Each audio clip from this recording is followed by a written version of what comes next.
numéro 29, S243. Senator Galvez. Honorable sénateur, je propose que le projet de loi soit lu pour la 12e fois. L'honorable sénateur Galvez propose, appuyé par l'honorable sénateur Gignac, que ce projet de loi soit lu une 12e fois. En débat, sénateur Galvez.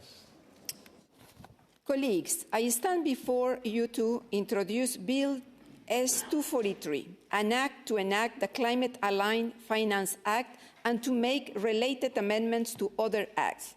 CAFA for short. CAFA is an efficient legislative tool to attain coherence, increase transparency, and implement accountability while protecting the finance system from climate risk and align finances with our national and international climate commitments.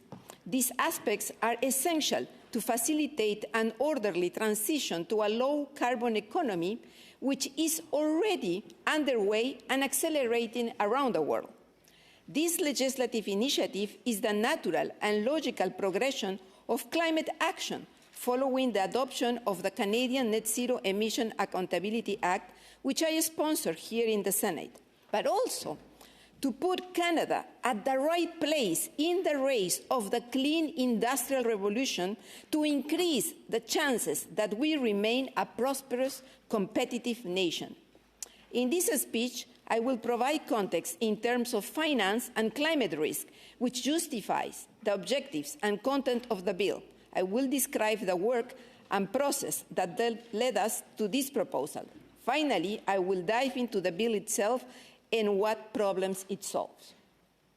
The IPCC, composed of the world's leading climate scientists, has now published all 3 sections of its landmark 6th assessment report, addressing the physical basis of climate science, the impacts of the climate crisis, and the pathways for the world to reduce its emissions to a safe level. They found that countries were falling behind on the policies and actions needed, that financial flows are 3 to 6 times lower than the levels needed by 2030, and that drastic changes will be needed to all aspects of the global economy. Avoiding the worst consequence is still possible, but only if governments take immediate and decisive action, such as halving global emissions by 2030. Fortunately, the report says mitigation options are readily available, as low as $100 per ton of CO2 equivalent or less. During the release of this report, the United Nations Secretary General, Antonio Guterres, did not mince his words. He described the second report as and I quote, an atlas of human suffering and damning indictment of failed climate leadership. On Monday, he said that the truly dangerous radicals are the countries that are increasing the production of fossil fuels. Dear colleagues, we are the decision makers. We are the leaders. I don't know if you have an idea how depressing it is for scientists, health practitioners, young generations, concerned citizens, responsible corporations, workers for just transition, indigenous peoples, racialized communities affected by pollution, and women and girls disproportionately impacted by climate change to witness such a destructive path of our planet. By now, several points should be very clear. They see us as enablers of the crisis. They have lost confidence in our democratic process.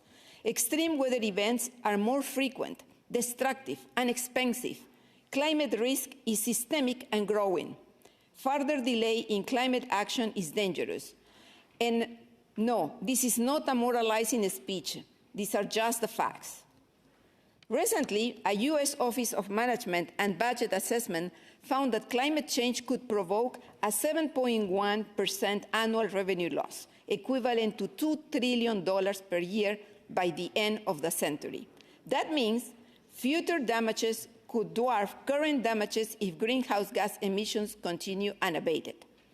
Meanwhile, a study by Swiss Re Institute estimates that Canada, along with the UK and US, will lose 6 to 7% of its annual GDP by 2050 with 2 to 2.6 degree warming.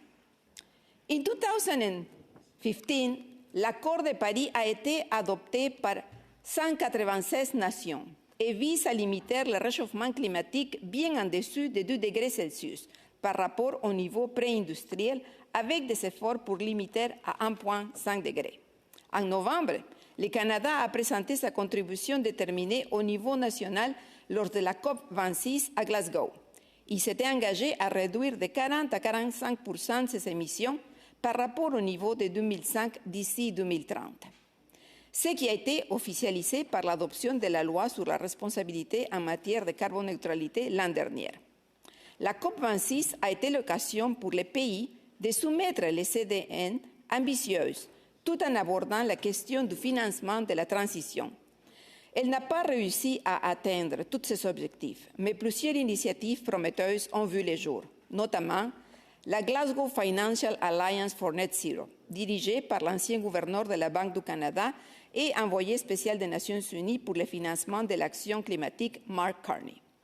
Cette alliance est un groupe d'acteurs financiers qui se sont engagés à placer le changement climatique au centre de leur travail. J'appuie les efforts de Mark Carney. Il est clair que nous n'atteindrions pas nos objectifs sans la participation entière et proactive du secteur financier. Au Canada, le secteur financier soutient massivement les industries à forte émission avec des milliards de dollars en fonds directs.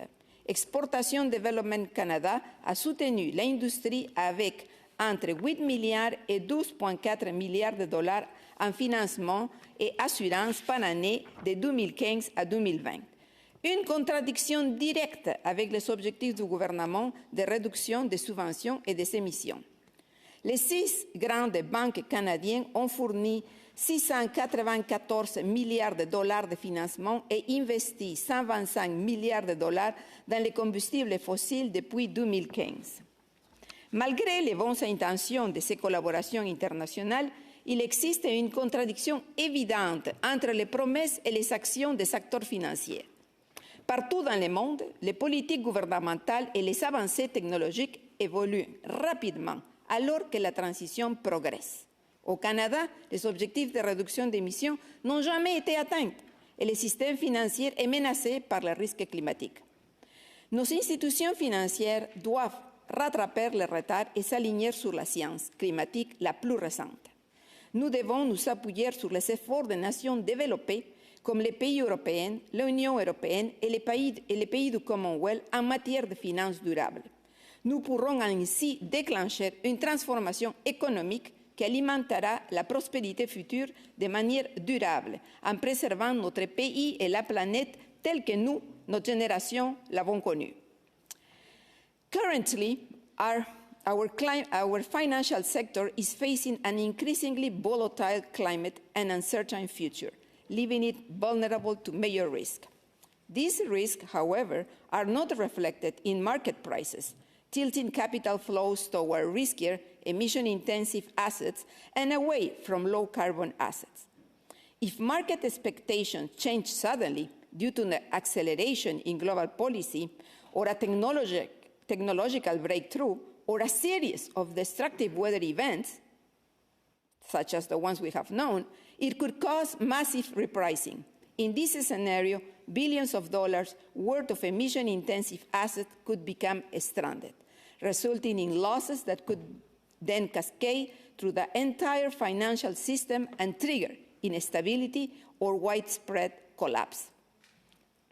Half of the world's fossil fuel assets could become worthless by 2036 in a net zero transition, and 3/4 of Canadian oil is unburnable in a world where warming is limited to 2 degrees. Those who are slow to decarbonize will suffer, while early pioneers will profit. Initiatives like the Task Force on Climate-Related Financial Disclosure aim to improve and increase reporting of climate-related financial information through voluntary disclosures, hoping that investors will have a greater overview of the impacts on climate of their investment portfolios. Unfortunately, the lack of legislative framework and enforcement provokes an inconsistent application. Those who do disclose find themselves at a disadvantage compared to those who don't end up being penalized by investors. While the climate crisis poses incredible risks to the financial sector, the opposite is also true. Combined, these two opposite effects are termed double materiality. Through its massive investment in high-emitting industry, the financial sector is enabling further increase of emissions in the atmosphere. These finance emissions add to the burden of the climate crisis.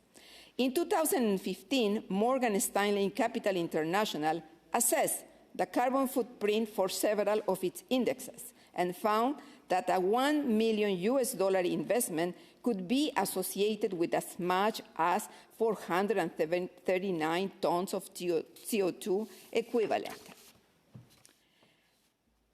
How can individual financial institutions address this conundrum? The financial sector is on the front line of climate risk, and despite their continued support of fossil fuels, the sector, along with major international corporations, rush to announce decarbonization commitments to prove their willingness to change. Yet, these pledges lack transparency or accountability. At best, they bring us false comfort that climate action is underway. At worst, they are deliberate attempts at greenwashing to delay substantial climate action. There is still no clear standard or enforcement measure that will bring much-needed transparency to these pledges. Certainly, we applaud those private sectors who have set and are making meaningful progress toward ambitious climate targets. And CAFA, this bill, is in full support of them. But individual corporations have neither the responsibility nor the incentive to ensure that their peers are competitors will follow suit. They cannot ensure an orderly and comprehensive transition of the economy on their own, let alone take responsibility for reducing the climate risk posed to the entire financial sector. Only the government can fulfill this function. These are the issues that my proposed legislation, CAFA, solves. So how was CAFA developed? In September 2020, I invited several experts to the Senate to provide their insights on how to develop a more equitable and resilient economy after still recovering from the pandemic. These experts included Dr. Peter Victor, economist and professor emeritus at York University, Dr. Cameron Hepburn, director of the Smith School of Enterprise and the Environment at Oxford University, and also Dr. Joseph Stiglitz, laureate of the Nobel Prize in Economics and former chief economist at the World Bank. This webinar, along with our research on various advocated approaches to post-pandemic economic recovery, resulted in the publication of a white paper called Building Forward Better, a Clean and Just Recovery from the COVID-19 Pandemic. Last summer, we adopted the Canadian Net Zero Emission Accountability Act, a legally binding accountability framework for the government to attain net zero emissions by 2050, and it allowed for important debate in this chamber. In January, the Bank of Canada and the Office of the Superintendent of Financial Institutions, OSFI, published the final report on their climate scenario analysis pilot to better understand the risk to the financial system that could rise from a transition to a low-carbon economy. It emphasizes the systemic nature of climate risk threatening the economy and the whole financial system, and it recognized the need to build up capacity to assess this risk. Regrettably, it falls short of making significant recommendations for proactive climate action by financial institutions. The window for action is getting smaller, and the climate emergency does not give us the luxury of time. Within the context of these developments, my office and I work on a white paper for the past several months that seeks to provoke the next logical progression in the transition. Based on international best practices and leading thinkers in economic policy, climate science, and sustainable finances, And on exchanges during COP26 and the Globe Legislators Summit, we identified the gaps in the Canadian financial landscape and proposed a set of recommendations. These recommendations define what leapfrogging from laggard to leader will look like for Canada in terms of ensuring a climate-aligned, stable, low-carbon financial system. These findings and the feedback so far and recommendations can be found in the white paper published last month called Aligning Canadian Finance with Climate Commitments. The feedback so far has been inspiring, and I sincerely thank all my colleagues who have taken the time to read and respond to my analysis and discussion and recommendations. So, rich with this knowledge, CAFA was co-designed through collaborations and consultations, led by Maître Karine Perofi from my office, Professor Amar Adas of the Concordia University Sustainability Ecosystem, supported by the Trottier Family Foundation. We organized a series of consultations and working group meetings. We convened over 40 national and international experts in sustainable finances from various backgrounds. They represented investment entities, pensions, think tanks, law firms, and academia, and brought together both finance and climate expertise in the hopes to develop a stringent but measured and coherent solution to help our financial sector align with our climate commitments. During these consultations, we received exceptional feedback, which is synthesized in what we heard discussion paper that was released earlier today. This consultation sought to obtain advice on fiduciary duties of directors, reporting and planning from institutions, capital adequacy requirements, disclosures, technologies, how they are used, and much more. The resulting feedback is directly reflected in this bill proposed today. CAFA complements the Canadian Net Zero Emission Accountability Act, increasing structure, coherence, and efficiency in attaining our committed goals by bringing the financial sector into the race to net zero, the last crucial piece to activate the transition machine. Countries like the United Kingdom and New Zealand have already legislated the requirements for mandatory climate disclosure for many of their financial institutions. The White House issued an executive order in May 2021, which, along with recognizing the risk to the stability of the financial system caused by climate change, established a policy, and I quote, to advance consistent, clear, intelligible, comparable, and accurate disclosure of climate-related financial risk. The order was followed by a roadmap to build a climate-resilient economy in October 2021, which embodies the precautionary approach while aiming to mobilize public and private finance to support the transition to a net zero U.S. economy and safeguard the U.S. financial system against climate-related financial risk. Recently, the U.S. Securities and Exchange Commission proposed new rules that make it mandatory for companies listed on American stock exchanges to report the full scope of their emissions.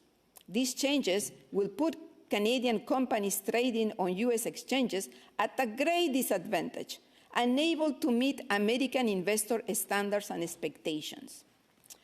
While other G20 countries have a much larger portfolio of clean energy options, including tidal, wave, hydro, gravity, wind, solar, and nuclear energy, sadly, we are still developing the expensive, complex, pollutant, and socially divisive energy of the past.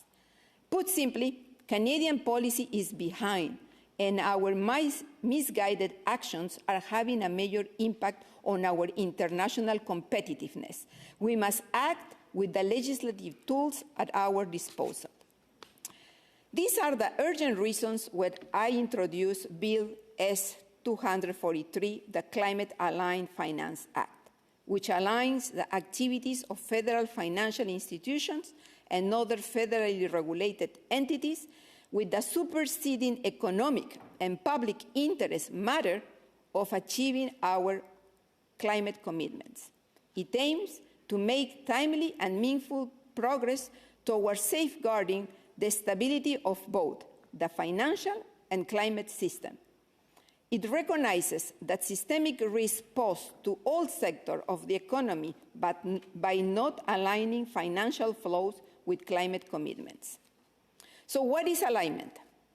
Climate commitments refer to our obligations and commitments under the UN Framework Convention for Climate Change, the Paris Agreement, and the Canadian Net Zero Emissions Accountability Act, with attention to meeting the 1.5-degree target with no or low overshoot, avoiding carbon lock-in, preserving natural carbon sinks, and enhancing resilience. To be considered aligned with climate commitments involve contributing to the realization of climate commitments, avoiding inconsistency with those commitments, but also avoiding contributions to prolonging the impacts of climate change or disturbing natural carbon sinks, and producing overall positive climate impacts, all while respecting the rights of indigenous peoples, using the best available science and not hindering other social and environmental goods. To achieve this, the bill comprises 7 important measures. The first measure addresses an issue that we hear often during our consultations, that fiduciary duty technically includes consideration of climate risk. However, in practice, the risk is ignored or underrepresented.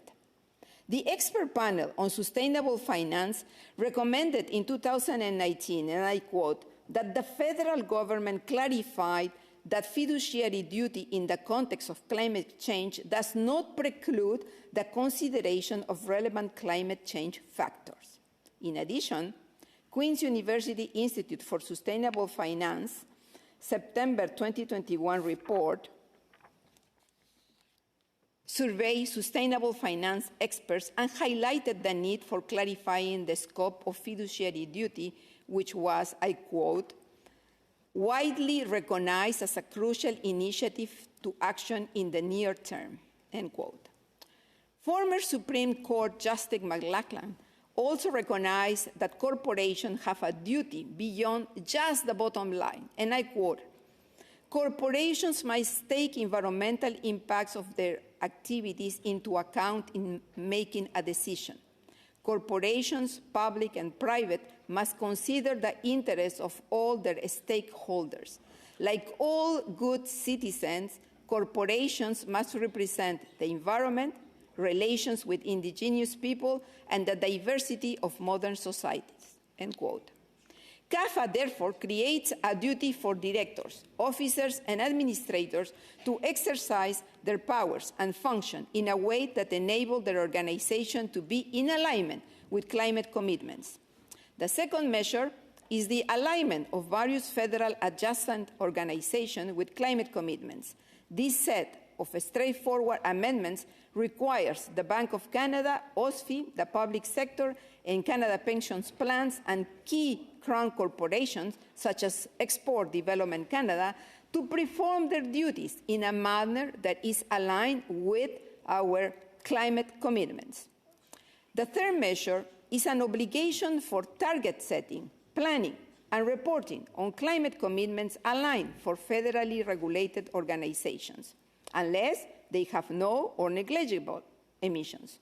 These reporting entities include federally regulated financial institutions, parent crown corporation, federally incorporated companies, and other federally regulated entities such as railroads and airlines.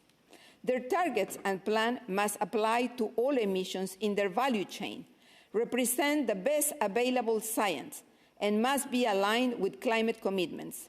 Federal financial institutions, including banks, insurance companies, pensions, the Bank of Canada, and some key crown corporations, will be the subject to additional requirements, such as the consideration of their finance emissions in their targets and plans. Colleagues, we required this of the government last year with the Canadian Net Zero Emissions Accountability Act. Now it is time to extend a similar requirement to the financial sector.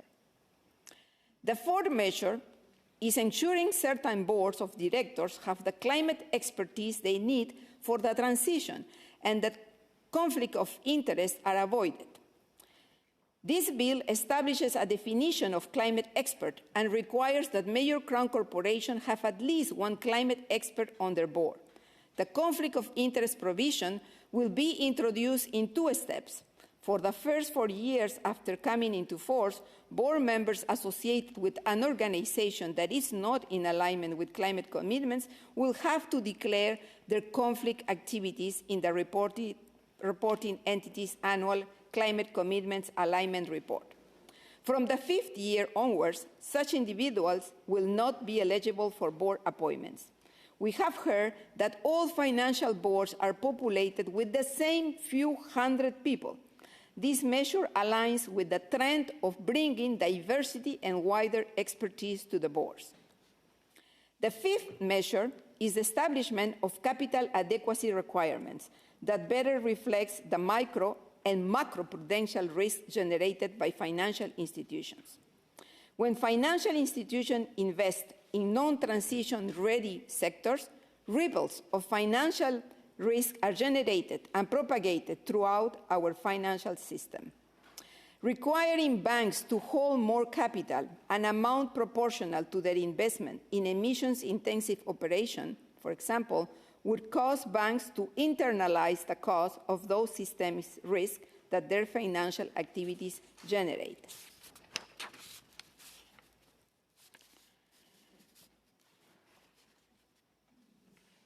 Pour ce faire, le projet de loi exige que les surintendants des institutions financières élaborent de nouvelles lignes directrices sur la suffisance du capital des institutions financières à l'égard des engagements climatiques. Les premières lignes directrices s'appliqueront aux entités régies par la loi sur les banques et seraient publiées dans l'année suivante d'entrée en vigueur.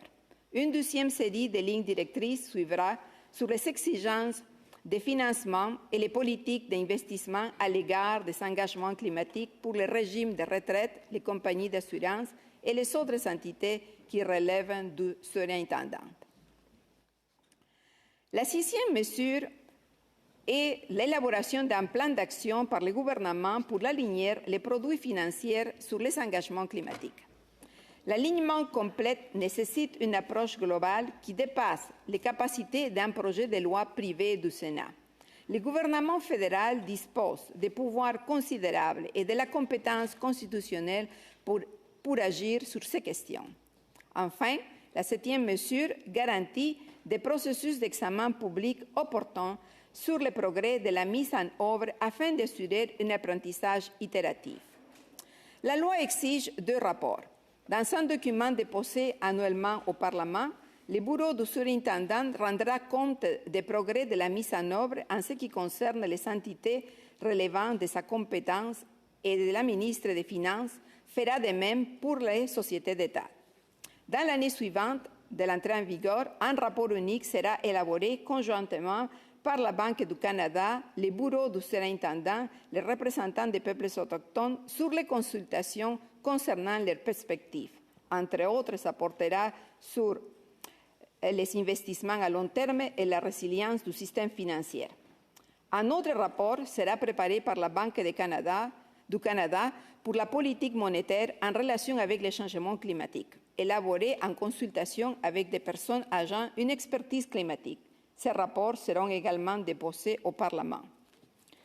Toutes les 3 ans, un examen indépendant des dispositions édictées par la loi et leur administration doit être mené en consultation avec des personnes ayant une expertise climatique, suivi d'un rapport qui sera également déposé au Parlement.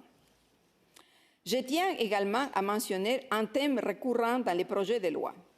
En nous basant sur les commentaires des représentants des peuples autochtones, CAFA reconnaît leurs intérêts de façon suivante.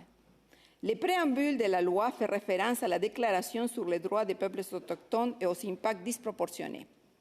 L'expertise climatique comprend les modes d'acquisition des connaissances, les savoir-être et les savoir-faire autochtones. La définition d'alignement sur les engagements climatiques inclut le respect des droits des peuples autochtones, y compris ceux de la Déclaration des Nations Unies.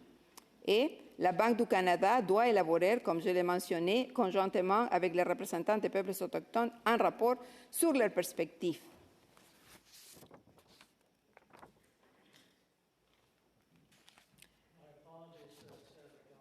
I must interrupt you. It's now 6 p.m., Senators, and pursuant to Rule 3-3 sub 1, an order adopted on November 25, 2021, I'm required to leave the chair unless we agree not to see the clock and continue on. If I do not hear a suspend, we will continue. Senator Galvez. Thank you, Speaker. So, in conclusion, the financial sector is not exempt from the impacts of climate change. Quite the opposite. Traditional tactics to solve economic problems have not helped the climate crisis. In fact, past approaches have advertently or inadvertently worsened the climate crisis by supporting polluting industries. Canadians need the financial sector to act according to this climate reality. Meridional Canada warms twice as fast than the planet's average, and the Arctic 3 times faster. We must therefore accelerate transition in an orderly manner. The Bank of Canada, having just released the result of its first exercise to understand the risk to the Canadian financial system, is falling behind in the race to net zero. Several national and international organizations and jurisdictions are not only leading this reflection, but are proposing policies and legislative tools, with some already being implemented. Canada must follow suit if we aim to remain a competitive, prosperous, sustainable economy for these and future generations to come. I look forward to having a robust debate with you in this chamber and with society at large. I expect that our fellow colleagues, bankers, economists, auditors, and anyone with interest in developing a sustainable economy in a healthy environment for Canadians will bring perspective and positive contribution to this debate. I imagine a few committees will be interested in aspects of this bill, namely the Committee on Banking, National Finance, but also Energy and Environment. I look forward to hearing from experts during committee studies and remain open to improvements that could strengthen this legislation. Thank you, colleagues. Merci, miigwech. Senator Galvez, will you take questions? Yes. Senator McFedrin, Senator Galvez will take your question. Thank you very much, Your Honor. Senator Galvez, thank you for this initiative. I want to frame my question as a result of a recent report from the Sierra Club and 6 other non-governmental organizations reporting that fossil fuel financing from the world's 60 largest banks reached US $4.6 trillion in the 6 years since the adoption of the Paris Agreement. And as you've noted, the latest report from the UN Intergovernmental Panel on Climate Change, released just 3 days ago, warns us that the time is now, that we just don't have any more time. And so I note that in the Sierra Club report, 3 Canadian big banks are named specifically among the dirty dozen of top international fossil fuel financiers from 2016 to 2021. Number 5 on that list, RBC. Number 9, Scotiabank. Number 11, TD. Senator Galvez, could you please inform us as to your intention in this bill in responding to this kind of factual demonstration of how banks are not acting now and acting rapidly in the way that the experts say must happen? Senator Galvez. Thank you so much for the question, Senator McFedron.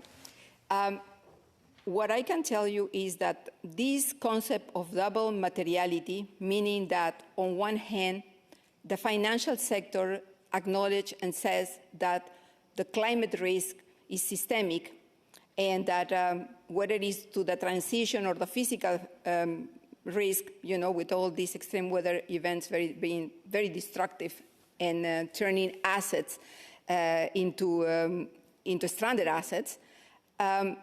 On the other hand, they are financing the fossil fuel industry. And so they call this double materiality. And what happened is that now the standards on sustainability, and this is at the global scale in the world, they are saying that this concept needs to be studied, and that disclosure cannot be only voluntary, and it has to be more complete in order to assess this risk more precisely, and to apply the remedy, because the risk is, as you are saying, yes, it's there and it's growing and it's alarming, and it can bring us to a very difficult point of different nature that other finances crisis. Like, people tend to think that this could be very similar to the 2008 financial crisis, but it's not, because this is an external crisis coming from several factors that are cumulative and that are convergent. I hope I answered your question. Sénatrice Moncion. Ms. Galvez, prendre une question? Oui.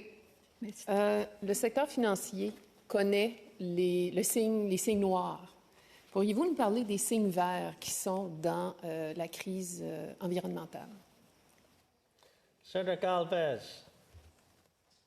Je pense que vous faites référence à la question de l'éco-blanchiment, peut-être. Par rapport aux catastrophes environnementales qui arrivent tout d'un coup, qui ne sont pas prévues. Donc, dans le système financier, on parle de signes noirs, où il y a une catastrophe économique qui n'avait pas été prévue et qui arrive, comme en 2008. Et là, on parle des signes verts qui sont associés au changement climatique. Merci. Senator Galvez. Oui, merci. Là, je comprends. Vous me rappelez qu'à un moment donné, on parlait des risques unknown. Et on parlait de radical uncertainty.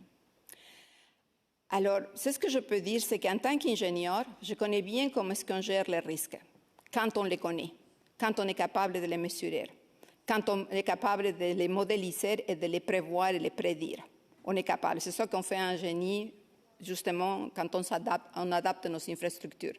Le problème au niveau des finances, c'est que, selon les experts, ce risque-là est inconnu. On ne peut pas encore le mesurer parce que, comme je viens de dire, c'est que ces facteurs-là sont convergents, sont cumulatifs, sont exponentiels et donc sont vraiment très difficiles de prévoir. Et donc, c'est pour ça que les experts nous disent qu'il faut ramener les approches de microprudential et macroprudential pour venir en sorte de régler les problèmes au niveau tant de l'entité individuelle comme au niveau du système, parce que le risque est systémique. Sénatrice Miville-Deschênes. Est-ce que vous prendriez une autre question, sénatrice? Merci. Donc, tout d'abord, brièvement, je veux vous féliciter pour l'audace, la détermination et le travail qui sous-tendent votre projet de loi. Je crois que nous aurons en effet un débat robuste. Donc, depuis quelques années, on entend beaucoup parler d'initiatives visant la transparence des entreprises et des institutions financières. Mais je comprends toutefois que votre projet de loi va beaucoup plus loin, sous prétexte que ces divulgations ne sont pas suffisantes. Donc, pourriez-vous m'expliquer pourquoi ces divulgations ne fonctionnent pas, et pourriez-vous m'expliquer aussi comment votre projet de loi affecte les initiatives existantes visant à accroître les divulgations climatiques des entreprises? Senator Galvez. Merci beaucoup pour les questions. Merci beaucoup pour la reconnaissance du travail fait. C'est ce qui arrive, c'est que jusqu'à présent,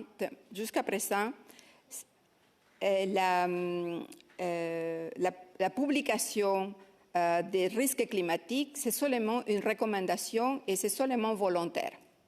Donc, il y a des experts qui vont nous dire que seulement maximum 9% des entités qui ont été surveillées produisent un rapport de publication de leurs risques. Et de ces 9%, il y a seulement 2% qui agissent face aux risques qu'ils viennent d'identifier. Il y a une autre critique qui dit que parce qu'il n'y en a pas d'obligation et il n'y a pas de guide strict standard pour révéler ces risques, ça donne comme effet que c'est utilisé presque comme une sorte d'éco-blanchiment parce qu'il n'y en a pas. Donc, on profite de cette occasion pour faire une surreprésentation des efforts que l'on fait, mais personne ne peut valider ça. Alors, qu'est-ce que notre projet de loi fait? C'est que va complètement dans la direction de la divulgation de risques climatiques, mais il va au-delà de ça parce qu'il faut que les entités démontrent qu'ils sont alignés avec les engagements climatiques. Donc, pour ça, il ne faut pas seulement révéler les risques, mais il faut dire la solution. Donc, il y en a la divulgation plus la solution qui devient obligatoire dans notre projet de loi. Sénatrice Monsion, une autre question? Je vais prendre l'ajournement, Monsieur le Président. L'honorable... Sorry, just before we do that, Senator Gignac. My apologies, Senator. Pas de problème. Merci, Monsieur le Président. Sénatrice Galvez, pour une autre question? Je voudrais me joindre aux remarques de notre collègue, la sénatrice Ville-Deschênes, pour vous féliciter pour votre beau travail. Comme l'ex-gouverneur de la Banque du Canada et gouverneur de la Banque d'Angleterre a mentionné, cette transition énergétique ne pourrait pas se matérialiser, réussir sans que le secteur financier soit mis à contribution de façon significative.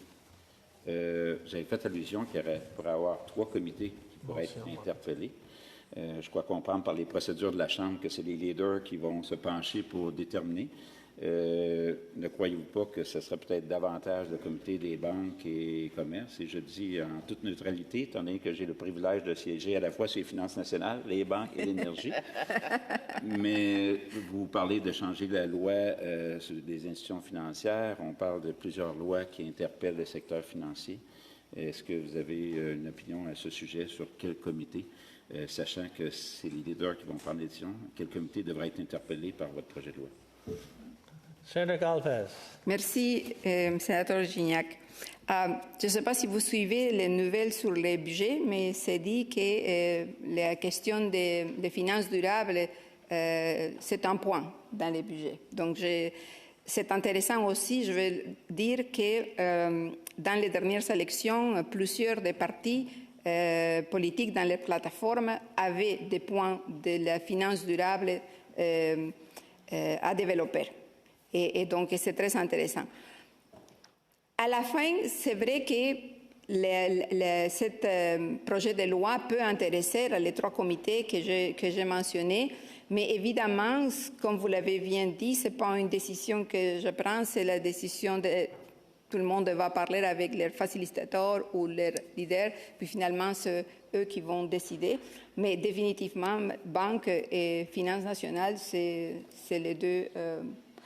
Une autre raison pour laquelle je pourrais dire ça, c'est parce que notre projet de loi est agnostique au niveau des technologies. Notre projet de loi ne dit pas utiliser cette technologie, n'utilisez pas cette technologie. Nous, on dit, montrez-nous quels sont vos efforts pour arrimer vos activités avec nos engagements climatiques domestiques et internationaux. Et si vous faites cette démonstration-là, nous, on n'a rien à dire au niveau de la technologie à être utilisée. Donc, oui, je dirais que Banque et Finances nationales, c'est les 2 comités que je préférerais. Merci. L'honorable sénatrice Monsion propose, appuyée par l'honorable sénateur Omivar, que la suite du débat soit envoyée à la prochaine séance du Sénat. Si vous vous opposez à la motion, vous devez dire non. Adopté.